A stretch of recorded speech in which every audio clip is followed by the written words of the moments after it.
শ্রীনগরে বিস্ফোরণের শব্দ, ভারত পাকিস্তানের যুদ্ধবিরতির ভবিষ্যৎ অনিশ্চিত।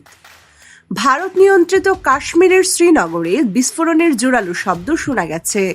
এই ঘটনার সময় ভারত ও পাকিস্তানের মধ্যে যুক্তরাষ্ট্রের মধ্যস্থতায় ঘোষিত অবিলম্বে যুদ্ধবিরতি কার্যকর হওয়ার কথা ছিল। ফলে যুদ্ধবিরতির ভবিষ্যৎ নিয়ে নতুন করে শঙ্কা দেখা দিয়েছে।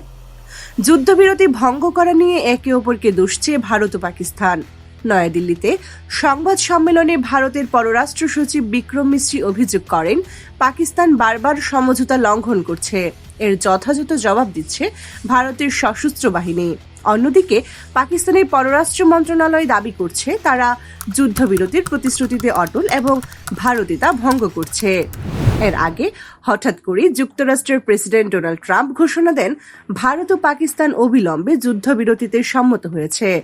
মার্কিন পররাষ্ট্রমন্ত্রী মার্কো রুবিও দুই দেশের নেতৃত্বের প্রশংসা করে জানান, সমঝোতা অনুযায়ী বিবাদমান ইস্যুতে নিরপেক্ষ স্থানে আলোচনা হবে।